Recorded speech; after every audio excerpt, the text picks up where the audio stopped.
Hola, ¿qué tal? Yo soy Nadine Terrein. Hola, yo soy Irene Torices. Hola, yo soy Mari Carmen Herrera y juntas somos Las Tres Gracias. El día de hoy, Mari Carmen nos va a compartir sobre histerectomía y violencia obstétrica, un tema del que a veces cuesta trabajo hablar, pero que seguramente Mari Carmen nos ilustrará bastante por qué entra el tema de histerectomía dentro de lo que es la violencia obstétrica. Adelante, Mari Carmen. Gracias. Y sí, tienes razón, creo que es algo, desde diferentes puntos, algo muy importante relacionado con la violencia obstétrica. Por muchos años ha existido el debate de que si se afecta la respuesta sexual humana en las mujeres después de esta intervención o no. Se han realizado diversos estudios, pero todavía no hay, digamos, resultados concluyentes.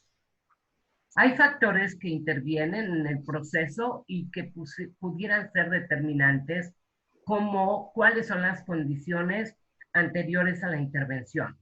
Los síntomas, si existe tejido benigno o maligno, el grado de inervación conservada, la extensión de la intervención, si se incluye la extirpación del cérvix u ovarios. Igualmente, el estado psicológico y psicoemocional de la mujer antes del procedimiento quirúrgico. Todos estos aspectos tendrían que verse definitivamente. Sin embargo, voy a mencionar estudios. En el Reino Unido se realizó un cuestionario a más de 8.900 mujeres 5 años después de su intervención, y los resultados fueron que las mujeres que habían sufrido histerectomía total tenían más problemas como disminución de interés sexual, dificultad de excitarse y sequedad vaginal. A diferencia de quienes habían tenido intervenciones menos invasivas, tales como solamente resección o ablación endometrial, transcervical, histerectomía subtotal, con oforectomía bilateral. O sea, son todas estas opciones que generalmente los obstetras o los ginecólogos no dan como opciones, ni conocen las mujeres que existen estas intervenciones. Te quitamos el útero porque la idea es, el útero no sirve más que para dar hijos y para dar problemas. Esa es como la ideología de las personas. A mí me gustaría, Mari Carmen, disculpa que te interrumpa, que para quienes nos están viendo y escuchando, aclararas a qué se refiere o cuál es la parte que te extraen o que te quitan en cada uno de los procedimientos que nos acabas de mencionar. Ok. Sería en la parte que mencioné, bueno, saber si hay tejido maligno, eso se puede saber a través de la biopsia. La resección o ablación endometrial será como la parte de extraer esta parte, como cortar el endometrio y a través del cérvix, no quitar totalmente el cérvix. Que es el cuello del útero. El cuello del útero. O la histerectomía subtotal, que no sería igualmente, porque hay 3 opciones. Te quitan el útero, el cual, bueno, mide 7 centímetros, pero puede haber también quitar el cérvix, o puede haber quitar solo el útero y no el cérvix, o el útero, los ovarios y el cérvix. Esas son las diferencias. Por eso se habla de una histerectomía subtotal. Otro estudio, fíjense que midieron la sensibilidad vaginal y clitoriana antes de la intervención y 3 meses después, y reveló que solamente hay una reducción pequeña, pero es significativa ante la sensibilidad al frío y el calor en las paredes vaginales anterior y posterior. La clitoriana no tuvo afectación alguna. En este estudio, solo 3 de 22 mujeres reportaron reducción de la libido, y esto fue el Lowenstein en 2005. Entonces también como mi invitación es como analizar qué tanto es el pensamiento y qué tanto realmente es la realidad, porque las mujeres incluso a sí mismas se viven como me vaciaron, cuando el útero mide 7 centímetros y los ovarios miden como una, ¿cómo se llama? Como una almendra, más o menos. Entonces, como que puedan dimensionar estos aspectos. Hay otras investigaciones de años atrás. Dixon en 98, que estudió a primates, estamos hablando porque obviamente no lo pueden hacer en humanos en las primeras etapas, descubre la importancia del estradiol, ya que la oforectomía, o sea, la extirpación de los ovarios, reduce la conducta sexual y se restablece al ser tratada con el estrógeno que se produce en los ovarios, pero también, aunque en menor cantidad, en las hormonas suprarrenales, porque también las suprarrenales son productoras de testosterona, de estrógenos, etcétera. Veremos en varios estudios, por eso el yoga es tan importante. Otros estudios, en el 2000, Schifrin con 75 mujeres con intervención quirúrgica de oforectomía e histerectomía, o sea, ovarios y útero, postulan que los ovarios proporcionan cerca de la mitad de testosterona circulante en las mujeres premenopáusicas.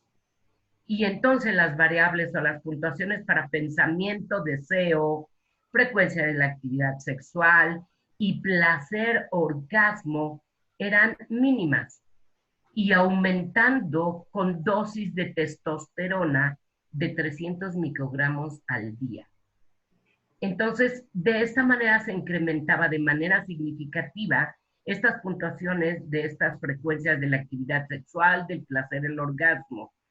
Y lo interesante será saber si las mujeres que han sido tratadas con histerectomía o que les han tenido que intervenir, hay como este conocimiento sobre la testosterona.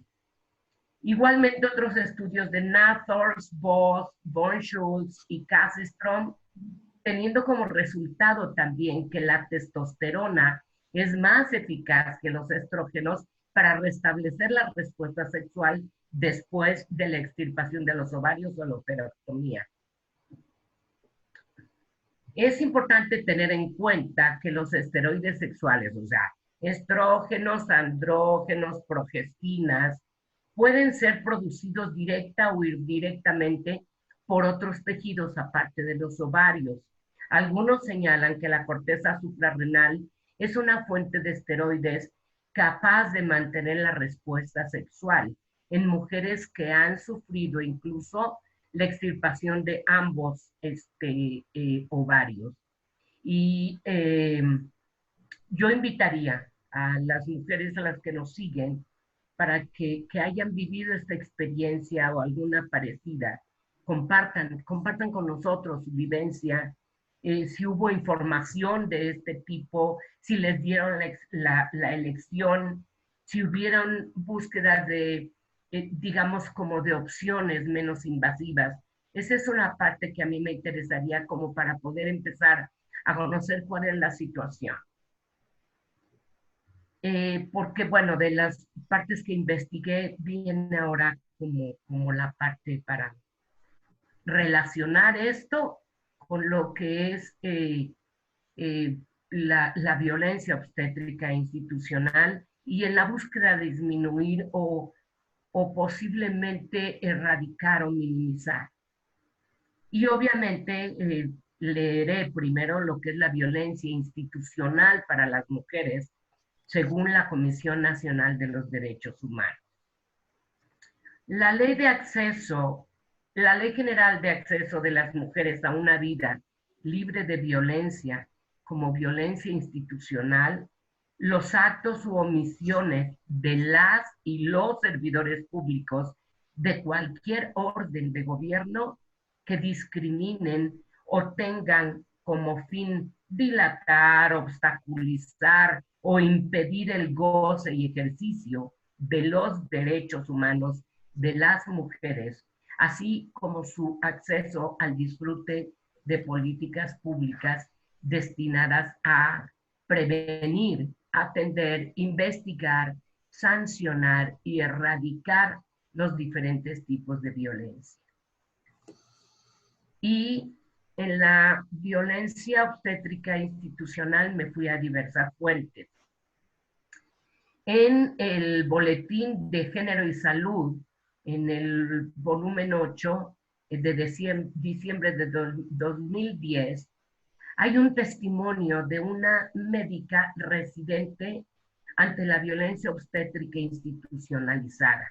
Es la página 13 de ese volumen. Y la voy a leer textual. Bueno, la parte que corresponde porque es bastante extensa. Dice, aparte de los partos violentos, en esa institución, se registraba un índice de cesáreas altísimo, 70% solo durante el turno de la tarde, cuando la OMS dice que el máximo debe de ser 15%. Lo mismo sucedía con la aplicación de forceps. Además, se utilizaba la cantidad de oxitocina excesiva, provocando que muchos partos terminaran en extirpación parcial o total del útero, o sea, la histerectomía, por causas de atonías uterinas en pacientes de entre 15 y 20 años.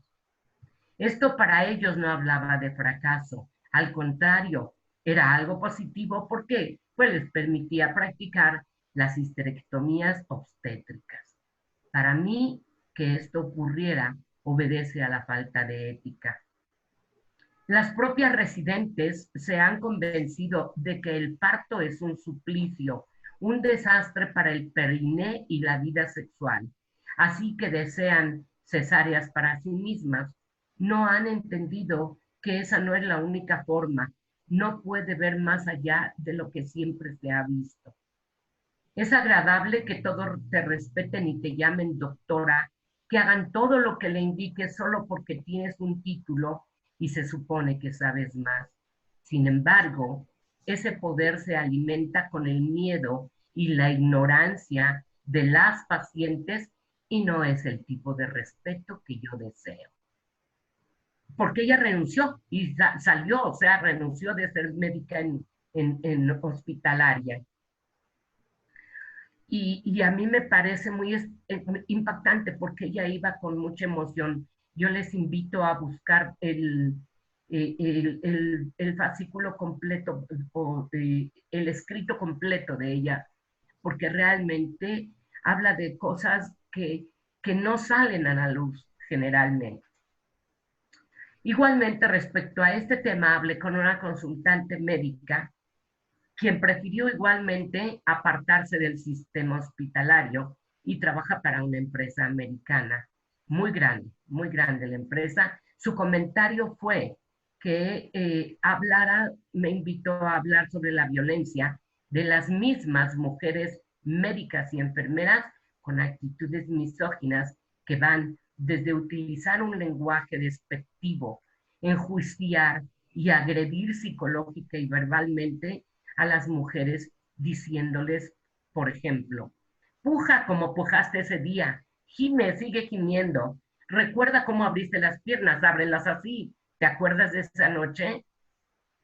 Realizando tactos insensibles e innecesarios, dilatar el cérvix para borrarlo, decía que metían el dedo y hacía así para borrar el cérvix y lo cual provocó, aparte de que resultaba dolorosísimo para las pacientes, lo que hacía era adelantar el parto para poder irse a descansar temprano. Gire habla también de la violencia obstétrica y dice, expertos en el tema indican dos modalidades de violencia obstétrica. Por un lado, la física, la cual se configura cuando se realizan a las mujeres prácticas invasivas y suministro de medicación que no estén justificados por el estado de salud de la parturienta, o cuando no se respetan los tiempos ni las posibilidades del parto biológico. Prácticas que con frecuencia se utilizan inadecuadamente. Entre las prácticas recomendadas destacan, entre otras, no hacer intervenciones médicas innecesarias, es decir, no hacer episiotomía, rasurado, monitoreo fetal y enemas como práctica de rutina. Restringir el uso de oxitocina, analgesia y anestesia. Mantener la tasa de cesáreas recomendadas por la OMS máximo entre 10 y 15% de los nacimientos. En esta parte de la episiotomía, esta médica me decía que la misma enfermera, ella hizo la episiotomía con un cuidado porque además no era necesario abrir mar porque estaba suficientemente dilatada y le decía, no, ábrela bien para que no haya ninguna bronca. Y la fue, bueno, lastimando y haciendo una episiotomía tan grande que, digamos, que no venía al caso, no era necesaria, ¿no? Y yo es aquí donde considero que cada mujer requiere conocer y hacer defender sus derechos, que sería la parte o el llamamiento. Si en el artículo dice, si tienes dudas, consulta la página web de la Comisión Nacional de los Derechos Humanos, y si lo googleas igualmente se puede buscar. Y incluso hay un apartado que dice presentar una queja. La defensa, y dice el artículo, la defensa de tus derechos humanos es nuestra razón de ser. Si fuiste víctima de algún tipo de violencia, no estás sola, llámanos. Hay una larga distancia sin costo, que es el 800-715-2000, escríbenos por correo electrónico, etcétera. Y la pregunta sería, ¿cuántas mujeres hacen uso o ejercen sus derechos para manifestar o para denunciar las violencias de las que han sido objetos? Esa es la parte, ¿no? Para mí fue como impactante realmente el investigar sobre el artículo. Primero me fui como la parte como muy médica, pero ya a ver, no, espérame. Necesito como armarlo y como poder intercalar, como poder buscar, la búsqueda es como sensibilizar definitivamente, ¿no? Esta sería un llamamiento de conciencia y de ética profesional, que ya en otros programas o en otros videos hemos hablado, ¿no? Creo que será muy importante la parte de la ética. Esa sería la parte de mi aportación. ¿Cómo ven, chicas? ¿Qué opinan o cómo les sonó? Voy, estoy así como... Compártanme. Bueno, a mí me parece que hay dos temas de los que se ha hablado el día de hoy que pueden o no estar vinculados. Uno es la histerectomía, que puede tener su razón de ser, evidentemente por cuestiones de salud y de proteger la vida de la mujer.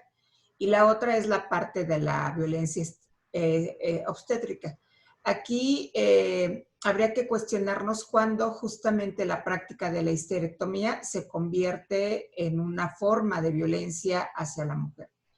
Desde lo que yo sé y desde mi punto de vista se convierte en violencia hacia la mujer o incluso en violencia obstétrica cuando se lleva a cabo, justo como también nos lo pusiste como ejemplo, ni bien ha expulsado al producto o ha dado a luz la mujer, porque pierde tono el útero y entonces hay que extirparlo sí o sí. Y en muchas ocasiones sin el consentimiento de las mujeres. Igualmente que se aprovecha justo el momento del parto, no solo para hacer una resección del útero, sino en muchas ocasiones, si hay una paridad satisfecha desde el punto de vista del personal de salud, para extirpar los ovarios y que esa mujer no tenga la posibilidad de volver a procrear, con todo lo que esto implica en el organismo de la mujer.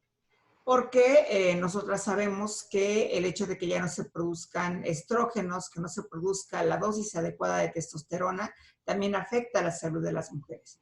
estamos más propensas a la osteoporosis, estamos más propensas a dificultades cardíacas, a muchas otras condiciones de salud que no nos van a permitir llevar una vida sana y además una vida digna.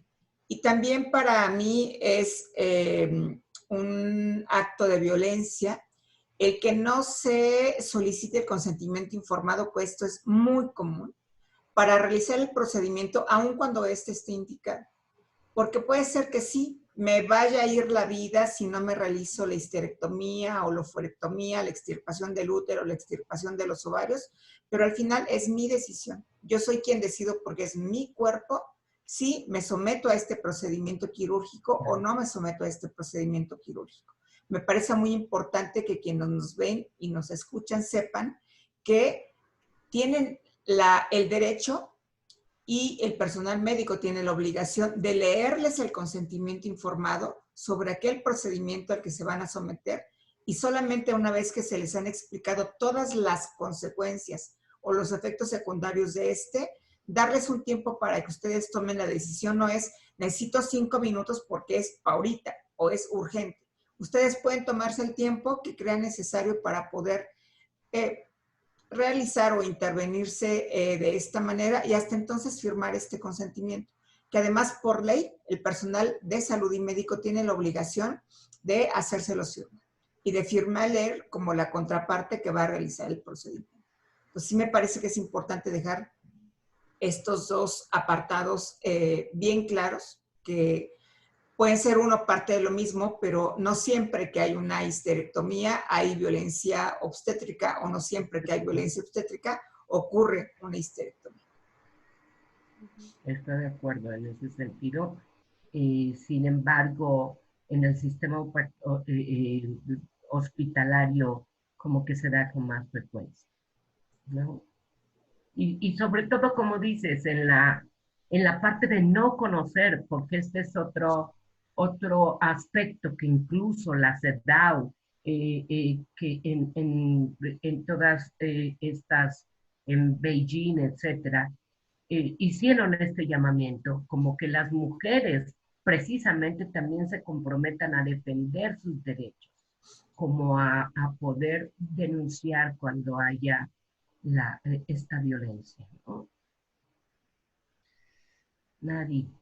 Yo creo que esto es, mira, te estaba escuchando, Irene, decía el consentimiento informado, sí, pero que yo lo entienda, ¿no? De pronto me pueden leer algo que suena muy bonito o muy rimbombante, con palabras que ni entiendo, esta de histerectomía, como le preguntabas a Mari Carmen, a ver, ¿qué significa parcial, no parcial, no sé qué, concreto? A ver, en mi cuerpo, ¿qué me va a pasar? ¿No? Y además, justo entender todas las consecuencias de extirparme lo que me quiten, ¿no? Así me quiten el apéndice, la vesícula, las amígdalas, tantas cosas que decidimos que no son tan importantes y que nada más dan problemas y que a la larga pueden generar otras dificultades, otros problemas. Y bueno, cuando hablamos de los ovarios, por ejemplo, estamos hablando de la producción hormonal y como bien dices, Irene, de todas las consecuencias que puede tener no tener esa producción hormonal en otros sistemas de nuestro organismo. Así es. Finalmente, tomar una decisión de retirar una parte del cuerpo tiene que ser porque el beneficio va a ser mayor. Y me tiene que quedar absolutamente claro por qué el beneficio va a ser mayor. Y aún en esas condiciones de que el beneficio, o sea, me quede muy claro que es un mayor beneficio, todavía así tengo derecho a decir no quiero que me quiten nada. Es correcto. Y pues los médicos me tienen que explicar, si no se lo quitamos usted se va a morir. Bueno, es mi decisión. Aún sí, claro. Aún cuando yo podría morir porque tengo un tumor y ese tumor eventualmente se va a convertir en metástasis, es mi decisión no quitarme una parte del cuerpo. Y además tendrían que darme todas las alternativas. No es como, no quiero quitármelo, entonces váyase a su casa a morir. Claro. Es, bueno, pues no se lo quiere quitar, pero le vamos a dar quimioterapia o le vamos a radiar a ver qué se puede, qué puede suceder para que podamos salvar ese órgano en su cuerpo. Pero efectivamente, como bien lo dijiste, Mari Carmen, muchas veces la idea o lo que piensan los ginecólogos es que o das hijos o das problemas como órgano, ¿no? El órgano del útero, o te da hijos o te da problemas. Y cuando ya no quieres hijos, pues, ¿para qué quieres los problemas? Claro. Y en este sentido, fíjate que ahorita que hablabas me recordé de una consultante que tuve hace muchísimos años, que tenía muchos miomas en el útero y le hicieron como una reconstrucción total del útero para que ella, porque ella quería tener un hijo, ya su hijo ahorita tiene como 20 años, pero le hicieron como, no sé, me imagino como una reconstrucción y parchar de ahí, desconozco quirúrgicamente, pero se tomaron ese cuidado y no siempre es, no siempre es como este cuidado. Y no quiere decir que esto tenga que ver, digamos, en instituciones públicas o privadas. Puede ser la misma situación en cualquiera de las dos. La ideología, a mí lo que me interesa es como cambiar esta ideología. Estoy de acuerdo contigo, Irene. Habrá veces que pueda ser necesario, pero como que no es a rajatabla, ¿no? O sea, o da hijos o da problemas y ya, mejor lo quitamos, porque ese sí sería parte o de la ideología del sistema patriarcal. Y la otra parte que está emparejada con esta ideología de o el útero o da hijos o da problemas es el total desconocimiento de la sexualidad femenina. No nos Claro, importa si tienen placer o no, si sienten el útero o no, si sienten dolor en los ovarios o no, porque anatómicamente los ovarios no sienten dolor, ya me lo dijeron alguna vez. Y además del Que desconocimiento, la negación de la sexualidad femenina. exactamente, la desconocen y la niegan. Y entonces, pues, ¿qué más da? No sirve para nada el cuello del útero. Por Dios, sientes placer en el cuello del útero. Hay orgasmos que son de la matriz del útero. claro. Incluso Están produce opiáceos. El ¿eh? útero produce opiáceos. Entonces, este es como la parte de todo, que todo, yo desconozco en, digamos, a profundidad o excesivamente que todo produce el útero, pero sí sé que produce opiáceos para los dolores menstruales, para los momentos del parto, etcétera. Entonces, todo nuestro cuerpo tiene una función de ser y el hecho de como extirparlo nada más porque yo creo que es la única opción y a lo mejor buscar opciones menos invasivas, ¿no? Tanto en ese sentido médicamente como yo hacerme responsable también de mi salud y poder investigar. Pero obviamente resulta como a veces muy difícil que la mujer, o sea, que el total de la población o las mujeres con no mucha preparación escolar tengan, esto es la búsqueda, ¿no? Que tengan como buscar donde información hay ahora instancias en donde pueden hacerlo, en donde pueden asistir para preguntar, para cuestionar, para investigar, pero que sí tengan claro que pueden ejercer sus derechos. Eso es para mí primordial, ¿no? Acá yo sí quisiera hacer una aclaración. No es que el útero produzca opiáceos. Cualquier órgano de nuestro cuerpo que esté presentando dolor manda una señal a otro órgano de nuestro cuerpo que está localizado principalmente en el cerebro, en donde le dice, a ver, alerta, alerta, algo está pasando. Entonces empieza a producir esta sustancia para que disminuya el dolor. El problema con las personas humanas es que estamos con esta evolución farmacológica tan habituadas a que ni bien me duele tantito la cabeza, inmediatamente voy por mi chocho para que se me quite. Estamos tan acostumbradas y tan acostumbrados a no sentir dolor que no permitimos que nuestro cuerpo cumpla con estas funciones de supervivencia que han estado con nosotros desde el inicio de la historia de los seres humanos o de la evolución de los seres humanos. Y a mí me gustaría regresar un poquito a esto que decías, Nadine, en cuanto a que la información tiene que quedarle clara a las personas en cuanto al consentimiento informado y lo que mencionabas tú, Mari Carmen, en relación a las personas que no tienen eh, tanta, una formación o una, pues sí, una formación quizá académica, escolar, que les permite comprender claramente qué es lo que se está leyendo. En mi caso, que trabajo con personas con discapacidad, la información tendrá que estar también en formatos accesibles. Entonces, si es una mujer sorda a la que se le va a practicar cualquier procedimiento, tendría yo que tener presente a una persona que interprete en lengua de señas. Si es una persona que habla una lengua originaria, tendría yo que tener presente a una persona que hable su misma lengua, para que pueda interpretarle y que entonces sí le quede completamente claro, desde el castellano, desde el español, como le queramos llamar, qué es aquello a lo que se va a someter, qué va a perder si se le practica una histerectomía o qué tipo de procedimiento es al que se va a someter. Porque si no, estamos incurriendo en un acto de discriminación que también es una forma de violencia. Así es. Sí. Sí, es un campo donde hay muchos tipos de violencia que terminan ejerciéndose y que a muchas mujeres dejan muy indefensas porque justo es como la violencia de género, pero además la violencia institucional y esta parte de no sentirse con el derecho a preguntar, por ejemplo, simplemente a preguntar. Más allá, pues, esta idea de que el médico tiene la razón porque es el que sabe, Claro. y se van sumando historias de terror, como nos Así es. dijiste, Marica. Okay.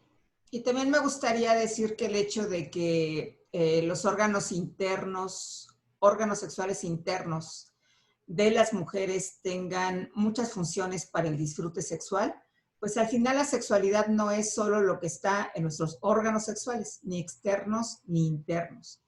Y que para recuperar esta parte placentera de la sexualidad, pues quizá tendríamos, no quizá, tendríamos que buscar un proceso de acompañamiento que nos ayude a descubrir otras zonas potencialmente erotizables para poder seguir disfrutando de nuestra sexualidad de una manera pues libre, placentera, responsable, informada y sobre todo para que si estamos en una relación de pareja y no queremos que esta relación de pareja se disuelva porque ya no grito con la misma intensidad, porque ya no gimo con la misma intensidad, porque mi sexualidad estaba focalizada en la zona pélvica, pues podamos juntos ir descubriendo nuevas formas de vincularnos sexualmente que sean satisfactorias para ambos, principalmente para mí como mujer a la que se le practicó esa histerectomía parcial o radical, por las causas necesarias por las que haya sido, ¿no?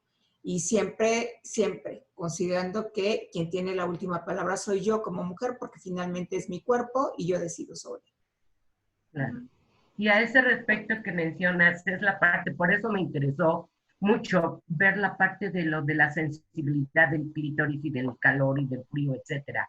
Porque también esta es otra parte, la violencia que yo puedo ejercer a mí misma, a mi cuerpo, si mi pensamiento es que ya estoy vacía, porque en la imago psíquica de la gente puede ser ya no tengo útero, ya no soy mujer. Muchas mujeres hablan de no sentirse ya mujeres o de estar vacías y obviamente eso pueda afectar a mi receptividad o a mi placer sexual. Sin embargo, el clítoris es lo más potente que existe y por eso casi no había inhibición o afectación al clítoris, pero además, como dices, toda mi piel, todo mi cuerpo, todo mi psique está preparada para el placer sexual si yo me permito vivir el placer sexual. Y esa sería como la invitación a las mismas mujeres, ¿no? Bueno. Yo creo que ante cualquier intervención quirúrgica, necesitamos una rehabilitación. Así es. ¿No? Creo que esto es o sea, considerar la sexualidad como una parte tan esencial de la vida implica que tengamos que rehabilitar la sexualidad también ante una intervención quirúrgica. Es correcto. Totalmente de acuerdo. Aunque lamentablemente la rehabilitación no se ha ocupado mucho de los asuntos pélvicos, ni de mujeres ni de hombres, hasta muy recientemente. Todavía quienes se dedican a la medicina de rehabilitación o a la fisioterapia o a la terapia ocupacional, les da un poco de escozor el introducirse en esas partes nobles de nuestro cuerpo y poder ayudar a las personas que se someten a este tipo de intervenciones quirúrgicas a recuperar su sexualidad para vivirla de una manera más gozosa, como también se le puede conocer al placer. En pleno siglo XXI. En el siglo XXI. Bueno, pues hoy es 25 de noviembre, chicas. Día Internacional para la Eliminación de la Violencia contra las Mujeres. Nos tocó en suerte grabar. Y queremos decirle a nuestro público que cada una de nosotras va a hacer un pronunciamiento justo para desenmascarar las formas de violencia que existen hacia las mujeres o para proponer algunas medidas para contrarrestar las mismas en este país y en cualquier parte del mundo en donde se estén llevando a cabo. Y nos parece oportuno, dado que, aunque sabemos que habrá algunas manifestaciones en la Ciudad de México y en muchas otras, nosotros desde aquí es desde donde les vamos a invitar y queremos invitarles a que se queden en casa, a que se sigan cuidando y a que nos sumemos a esta convocatoria de sana distancia a la que nos han invitado desde el inicio de la pandemia.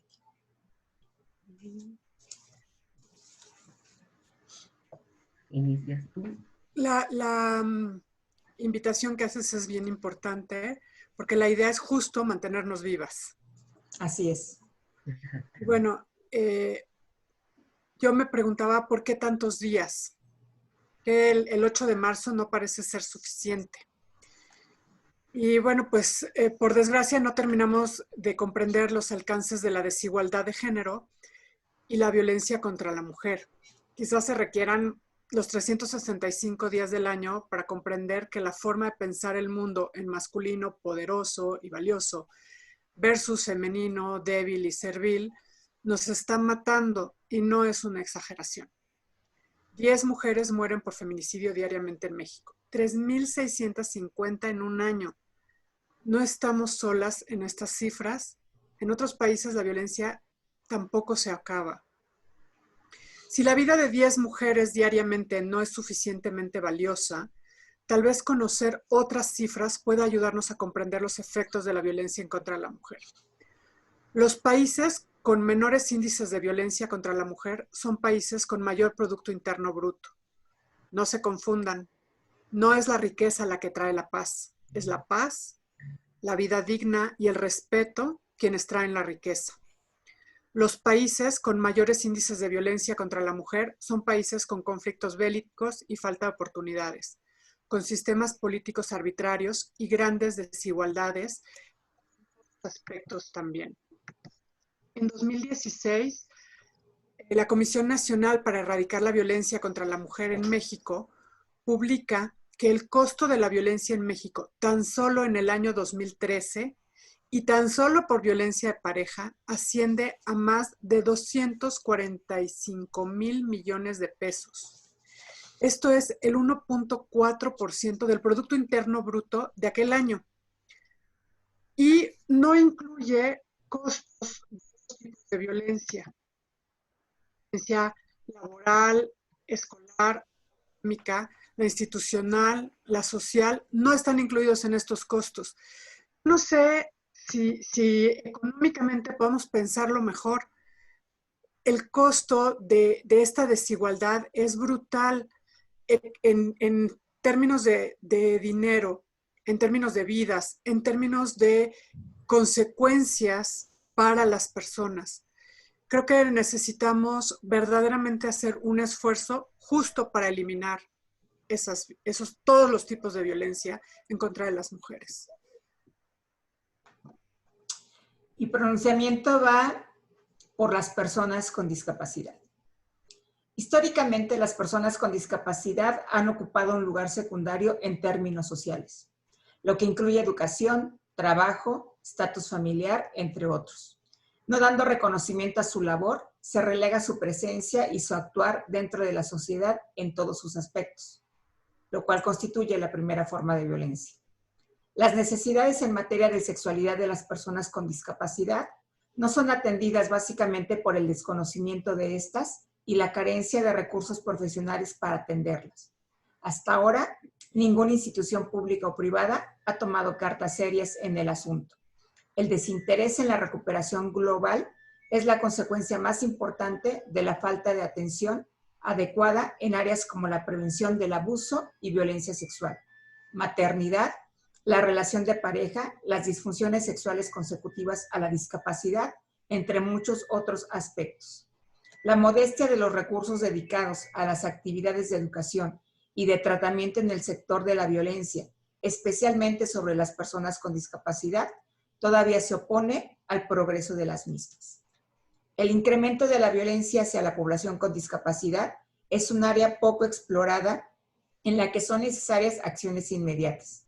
Las personas con discapacidad son únicas, al igual que sus situaciones de vida, y no puede colocárseles en el mismo contexto que el resto de la población. Muchas formas de violencia ejercidas hacia menores con discapacidad son enmascaradas tras el trato socialmente aceptado dentro de las familias e instituciones que piensan las mismas como una forma de cuidado o protección. El abuso o supresión de fármacos prescritos, el control social y económico, la falta de privacidad, la violencia física, los actos intimidatorios, la falta de atención para su reinclusión a la sociedad, son solo algunos ejemplos de las historias que conforman la multitud de respuestas inadecuadas a los conflictos generadores, de las respuestas inadecuadas a situaciones de desventaja entendida como perspectiva excluyente sobre las relaciones interpersonales e intercolectivos. El problema es la dificultad en la elaboración de programas de intervención dirigidos específicamente a población con discapacidad, cuya función primaria sea disminuir o erradicar las expresiones de la violencia física, psicológica y sexual, y adicionalmente con una función preventiva. La violencia hacia la población con discapacidad constituye, al igual que en cualquier otro escenario, un ejercicio ilegítimo de poder que atenta contra la integridad física, emocional o sexual de otras personas o colectivos que rodean a los menores y personas adultas con discapacidad. Específicamente, la violencia sexual no es la expresión de la sexualidad, sino un acto de poder. No compartimos ni la teoría del perfil psicológico del agresor, ni la teoría de la provocación de la víctima, porque ambas teorías justifican la existencia de la violencia que siempre denigra a las personas.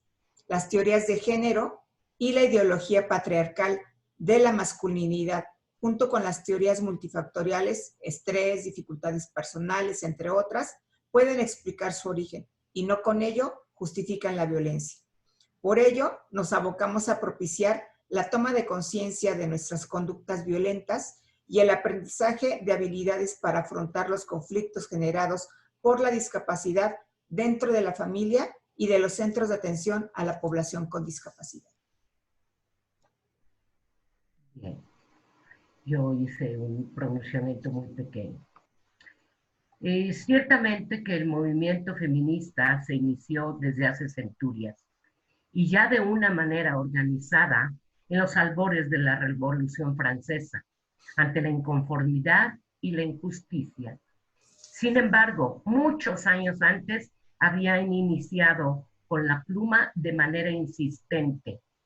Escribe María de Gournay en el año 1500, un tratado sobre igualdad de las mujeres y los hombres.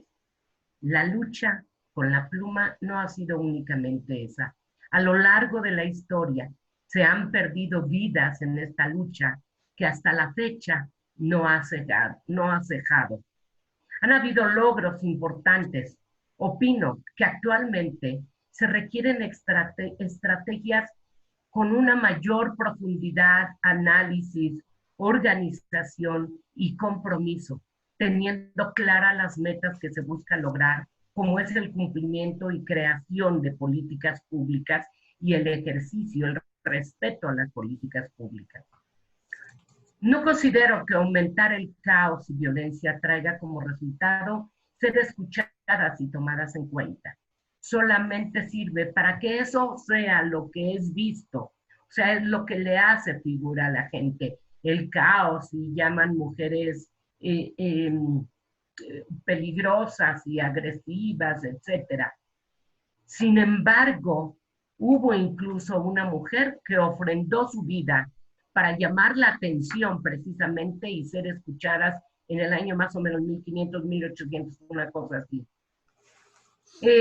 Esto solamente sirve para que sea lo que es visto y es, desgraciadamente, un elemento más de distracción que no necesitamos, porque eso es lo que se ve. La unión, el orden y presencia fue muy patente el 8 de marzo de este año, del 2020, donde millones y millones de mujeres en un orden, en una sororidad, buscaron ser escuchadas. Y sin embargo, parece, como decía Nadine, que gobiernos autoritarios no se sensibilizan ante esta situación. Sí creo que esta realidad que estamos viviendo, no nada más de la pandemia, creo que una pandemia mayor es esta violencia de tantas mujeres asesinadas, golpeadas, agredidas y violentadas.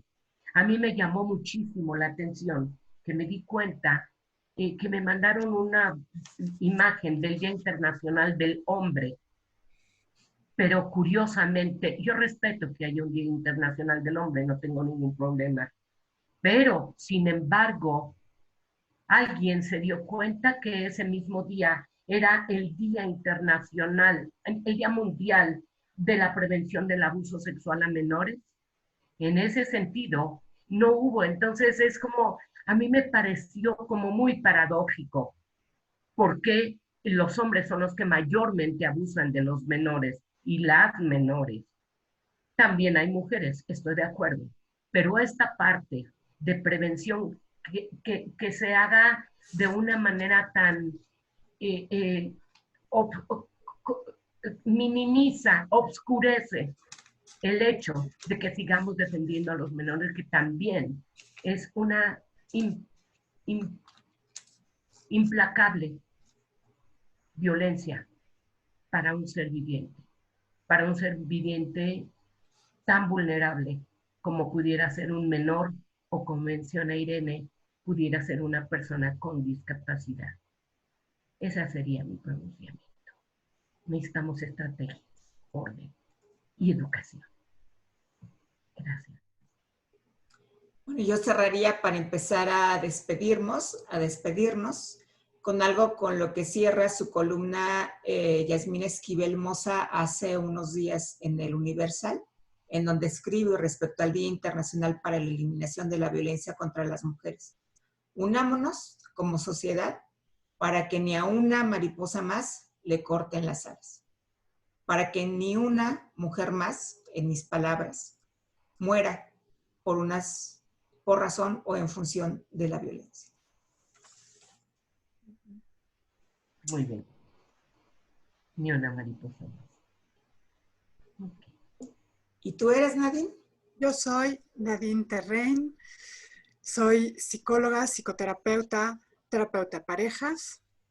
Yo soy Irene Torices, soy terapeuta ocupacional, soy sexóloga. Y yo soy Mari Carmen Herrera, psicóloga y sexóloga. Y juntas somos las tres gracias. Hasta luego.